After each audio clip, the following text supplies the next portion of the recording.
Para comprar cabras de cara á preparación das pelicas para a seguinte vendima e aproveitar a carne como alimento durante a presente campaña na Ribeira. Esa era, segundo contan, a principal razón de ser da Feira das Cabras de Merlán no pasado. Era ademais unha cita tradicional, popular, con carácter festivo e campestre a que acudían moitos veciños da comarca e tamén algúns da zona de Lemos e da Ulloa para pasar unha xornada familiar. Hoxe as cousas son algo distintas, sen embargo, os veciños fixeron coincidir a feira coa festa patronal e reconverterona en algúns aspectos coa intención de que non desapareza. A mañá deste domingo non foi das mellores no que se refire á venda de animais, segundo sinalaron os criadores que acoden habitualmente por este día á parroquia chantadina. Eu non vendei ninguna. Entón non vai tan ben? Bueno, eso... Xa por as ventas non é por que ven un aquí, ven máis ben por facer a feira. Claro que sí. É bonita esta feira, verdade? Sí. Bueno, vostede... Hai menos tamén que o ano pasado tamén. Cantas haberá? Menos. Pero cantas máis ou menos? Hai, non sei, eu trouxen 20, ou sobre 40 e pico, 50 pode haber, sí. As cabras, eu se as teño é por os cabritos, nada máis, por... reproducir cabritos é por vender os cabritos, porque hai tamén que nas ordeña, pero non nas ordeñamos. Hai que as ordeñar cando se lles matan os cabritos, por como motivo alguna non dá secao, pero eu prefería que non houbera que ordeñalas. Cantas ten vostede? Hai 40 ou así. Os cabritos véndense ben, non? Sí. Xa se venderon máis que se están vendendo, sí. Algún ano... menos de 100 euros non se topaba un cabrito, hoxe xa os hai a menos. Bueno, tamén sirve moito para facer a limpeza do monte, dos prados, non? Sí, silvas, as cabras comen silvas e fan limpieza por aí. A cabra, se ten frutales, sabe que llos pela e que llos elimina. Ora, se non ten frutales, fan boa limpieza. Tindo frutales é mellor a ovella. A parte relixiosa tamén está presente nesta cita que ao mesmo tempo honra o San Cibrao, o santo protector da parroquia. A procesión coas imaxes da igrexa é outro dos eventos con maior expectación dende que se tomou por costume sacar o San Cibrao nunha réplica de carro do país tirado por dúas cabras, unha das imaxes máis fotografadas da xornada.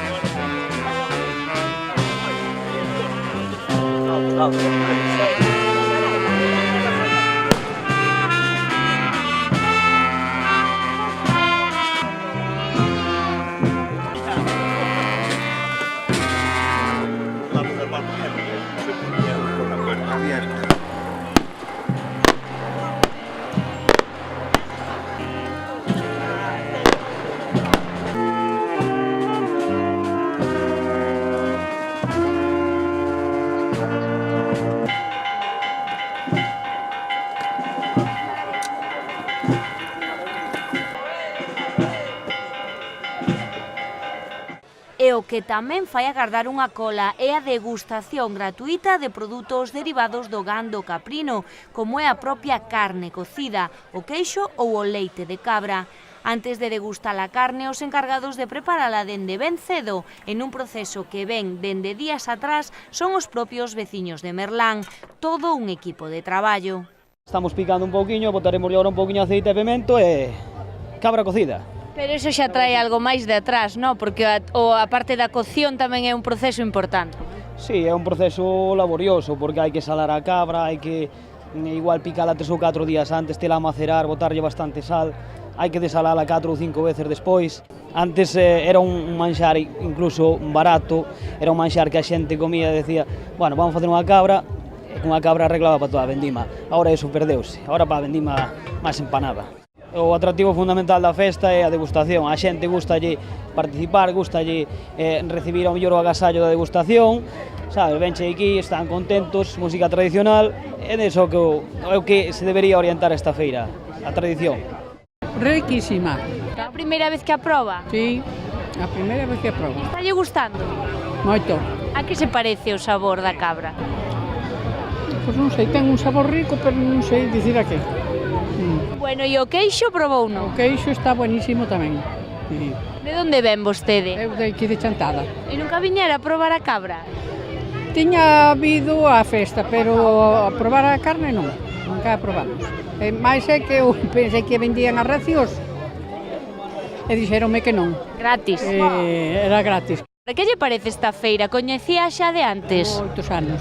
Nos víamos sempre de campo, Chantada inteiro, estaba sempre aquí de campo, todo alrededor, de familias, comendo, e pasábamos aquí de maravilla. Viñase coa comida da casa e comíase aquí? Traíase empanada, traíase polo, coello, traíase de todo, e tamén se collía aí que a carne cocida, había carne cocida, había o pulpo tamén, E música tamén habería? música, bueno, a destajo, bailábamos aí, madre mía, moito.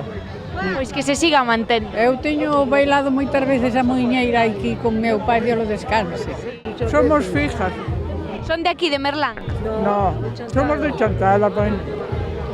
Bueno, entón, viñeron expresamente a probar a cabra ou...? Bueno, vimos a misa e de paso vimos por aquí. E este é o complemento. Eso mismo. Recordan a feira esta de antes? Sí, sí, pero completamente distinto. Por que? Porque isto era unha feira que non era... Viñase a comer xa de mañá, traíase a cesta ca comida desde Chantada, se viñas andando. Marina, De onde ves? Coruña, a Coruña. E como viñeches a parar aquí? Pois temos familia por aí aquí cerca e vimos probar a cabra. E que che parece? Está rica. Sí? Está rica, sí. Esperabas que che gustara? Pois non, porque non me decían moitas cousas boas. E ao final está rica. Sí, al final sí. Hai que atreverse. Hombre, yo Que se parece ese sabor? al cabrito, parecido. Sí, Que che gusta máis, a carne ou o queixo? o queixo. Está bon todo. Sí. Sí. Sí, Bueno, isto é de aperitivo, non? Porque despois hai que comer máis. No, bueno, sí, claro, pero está precioso. E que che parece esta festa? Pois moi original. Muy bien. Sí. La misa y todo estuvo preciosa. E as cabras víronas? As cabras estupendas. Non van a comprar ningunha, non? No, yo propuse, pero hai diferencias. A Feira das Cabras recolle tamén o traballo da Asociación de Criadores da Raza Cabra Galega, que achega información e aposta pola profesionalización e rexistro desta actividade e o fomento da única raza autóctona de cabras que hai na nosa terra. Primero, resaltar su rusticidad, es un animal perfectamente adaptado a las condiciones de aquí, aprovecha muy bien los recursos naturales, entonces tenemos una gran limpiadora del monte y de prevención de incendios. Luego, como características físicas más resaltables, pues unos cuernos en arco, un color rojizo a retinto y una pelambrera muy marcada, sobre todo en los machos, en la parte de atrás o en la línea dorsolumbar, y que son animales de patas robustas y que están muy acostumbrados a andar por los montes. Va creciendo tanto el censo como el número de ganaderos. Estamos hablando de que actualmente hay 900 ejemplares en Galicia, distribuidos más o menos en 60 ganaderías, están creciendo y tienen muy buena demanda, tanto de cabrito como de animales, sobre todo de vida. La mayoría ahora va para vida.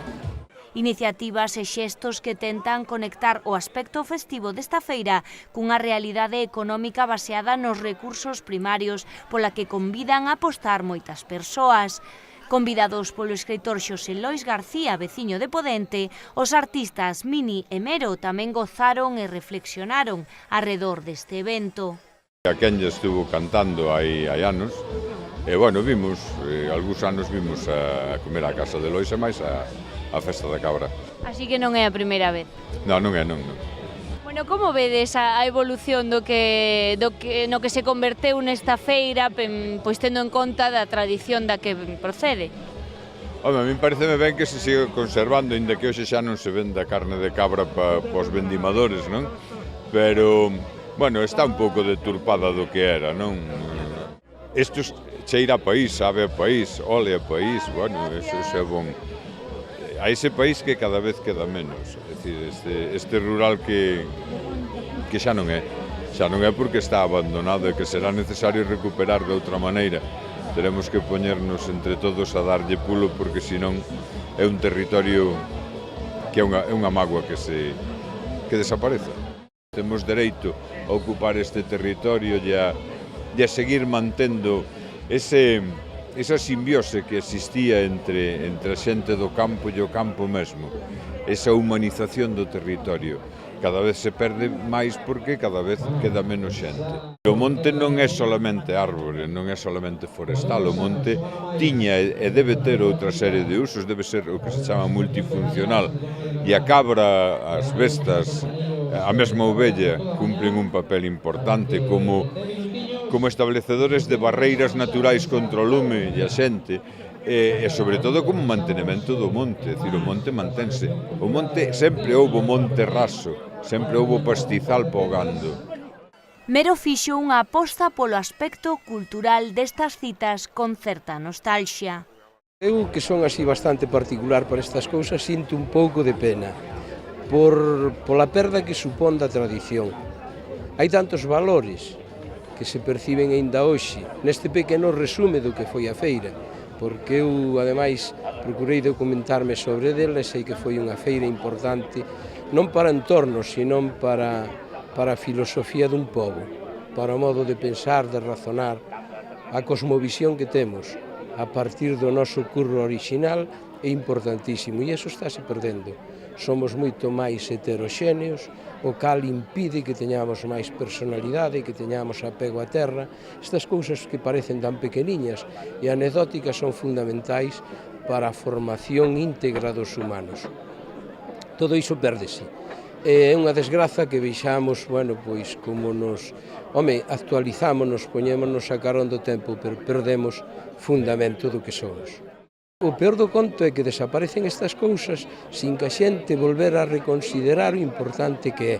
Moitas veces rexéitanse por ignorancia. Toda a cultura da nosa lingua, toda a cultura dos nosos escritores, toda a cultura da tradición, incluso de todo o patrimonio inmaterial que temos, está desconsiderado por un fragmento de poboación enorme de varias xeracións que foron quen de ignorar, pero ignorar conscientemente ese patrimonio tan enorme que temos.